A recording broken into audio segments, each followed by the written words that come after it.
கணபதியே நம. 1. ஞான சம்ஹிதை. அதில் 24 விஸ்வகர்மா தந்த சிவலிங்கங்கள். பிரம்மதேவர் அவருடைய சத்தியலோகம் சென்றார். முனிவர்களை அழைத்தார். அவர்களை பார்த்து நகைத்த வண்ணம், முனிவர்களே, உங்களுக்கு இஷ்ட காரிய சித்தியும் இன்னும் அநேக நன்மைகளும் உண்டாக வேண்டுமென்றால் என்னுடன் சேர்ந்து திருப்பாற்கடலுக்கு வாருங்கள். நான் தத்துவ ரகசியத்தை நன்றாக விசாரித்திருக்கிறேன் என்று சொன்னார்.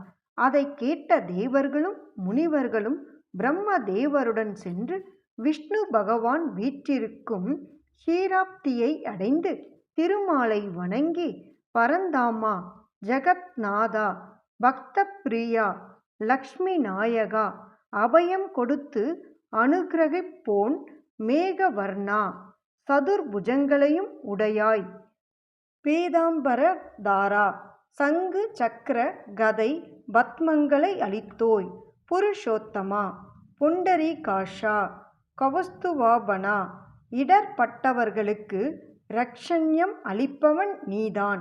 ஆதலால் எங்கள் விஷயத்திலும் அபயம் அளித்திட வேண்டும். சந்தோஷத்துடன் பிரசன்னமாக வேண்டும். ஜெய ஜெயவென்று துதித்தார்கள். அதனால் மனம் குளிர்ந்த கார்மேக வண்ணர் அவருடைய நிஜ வடிவம் எடுத்து அவர்கள் முன்னால் தோற்றமளித்தார். அதைக் கண்டு தேவர்கள் மெய் சிலிர்த்தனர். அவர்களை திருமால் நோக்கி, தேவர்களே, நீங்கள் என்னை நாடி வந்த நோக்கம் என்ன என்று கேட்டார். அதற்கு பிரம்மதேவர், வைகுந்த வாசா, குளுமையான கிருபையால் சகல துன்பங்களும் ஒழிந்தன. ஆனாலும் அனைவருக்கும் இதம் உண்டாகும்படி ஒன்று உம்மிடம் கேட்க விரும்புகிறோம். நாள்தோறும் எவரை சேவித்தால் எல்லா துயரங்களும் நீங்கி நித்தியமான சுகம் கிடைக்கும்? நானும் இந்த இமையவர்களும் எவரை வழிபாடு செய்தால் எல்லா நன்மையும் பெறுவோம் என்று கேட்டார். அவரை விஷ்ணு பரமாத்மா புன்முறுவலோடு நோக்கி, பிரம்மனே, உனக்கு இதனை நான் ஆதியிலேயே அறிவித்திருக்கின்றேன். நீ அதை கேட்டு அறிந்திருக்கிறாய்.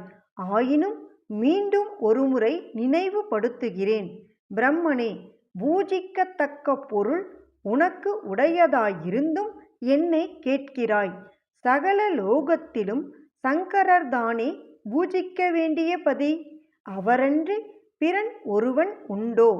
இவ்வுண்மையை உனக்கும் எனக்கும் முன்பொரு சமயம் சிவபெருமானே சொல்லி இருக்கிறாரே. அதற்கு திருஷ்டாந்தமாக தாரகாசுர திரிபுராதிகளை சிவ பக்தியிலிருந்து மறக்கச் செய்து என்னால் சிருஷ்டிக்கப்பட்ட மாயாரூபிகளின் மயக்கத்தில் கட்டுண்டு அவ்வசுரர்கள் மாண்டு போனதையும் நீ அறிவாயல்லவா?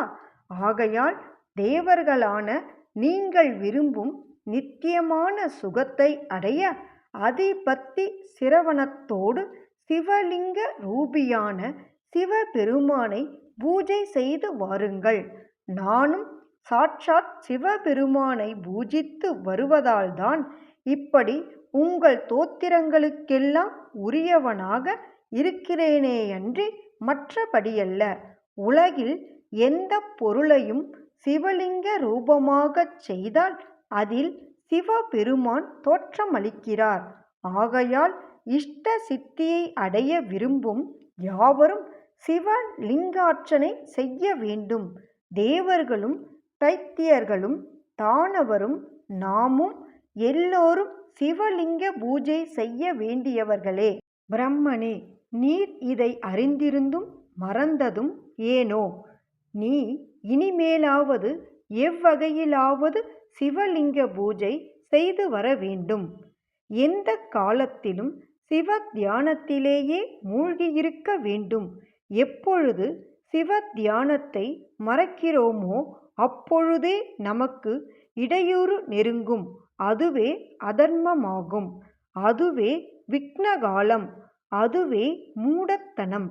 சிவபக்தி எவருக்குண்டோ சிவஸ்மரணை எவர் செய்வாரோ அவர்கள் துயரங்களின்றி வாழ்வார்கள். மனோகரமான வீடுகள், பலவிதமான ஆபரணங்கள், சுந்தர அழகான பெண்கள், போதுமென்ற அளவு தனம், புத்திர பாக்கிய சந்ததி, தேகாரோக்கியம், பலவித சீனி சீனாம்பரங்கள், இரதக சதுரங்கம் முதலான வாகனங்கள், பெரும் புகழ், ஸ்வர்க்க போகம், தீர்க்காயுள், நல்ல சிநேகிதர்கள், முக்தி பலம் முதலானவற்றை விரும்புகிறவர்கள் எப்போதும் சிவ பகவானை சிவலிங்க மூர்த்தத்தில் பூஜிக்க வேண்டும். பக்தியுடன் லிங்க பூஜை செய்கிறவன் புண்ணிய கருமங்களை செய்ய நேரிடுமேயன்றி பாவத்தால் பீடிக்கப்பட மாட்டான் என்று மகாவிஷ்ணு விவரித்தார். இம்மகா ஆலோசனையை கேட்டுக்கொண்டிருந்த தேவர்களும் முனிவர்களும் திருமாலை வணங்கி, நாங்கள் பூஜை செய்ய லிங்கம் கிடைக்காததால் இஷ்ட காமியங்களை எல்லாம் எங்களுக்கு கைகூட சிவலிங்கங்களை பிரசாதிக்க வேண்டும் என்று பிரார்த்தித்தார்கள். விஷ்ணுவும் பிரம்மதேவரும் யோசித்து விஸ்வகர்மனை அழைத்து, இத்தேவர்களுக்கெல்லாம் அவரவர் கௌரவத்திற்கேற்றாற்போல் யோக்கியமான லிங்கங்களை செய்து கொடு என்று சொன்னார்கள். விஸ்வகர்மனும் அப்படியே அவர்களுக்கு லிங்கங்களை கொடுத்தான். இந்திரனுக்கு பதுமராக லிங்கத்தையும், குபேரனுக்கு ஸ்வர்ண அதாவது பொன் லிங்கத்தையும், இமயனுக்கு கோமேதக லிங்கத்தையும், வருணனுக்கு நீல லிங்கத்தையும், விஷ்ணுவுக்கு இரத்தின லிங்கத்தையும், பிரம்மனுக்கு ஸ்வர்ண லிங்கத்தையும், விஸ்வ தேவர்களுக்கும் அட்டவசுவர்களுக்கும் வெள்ளி லிங்கத்தையும், வாயு தேவனுக்கு பித்தளை லிங்கத்தையும், அஸ்வினி தேவர்களுக்கு பார்த்திவ லிங்கத்தையும், பிராமணர்களுக்கு பிராமண ஸ்திரீகளுக்கும் ஸ்படிக லிங்கத்தையும், லக்ஷ்மி தேவிக்கு தாமிர லிங்கத்தையும், துவாதசாதித்தர்களுக்கு சோமனுக்கும் முத்து லிங்கத்தையும் வழங்கினான்.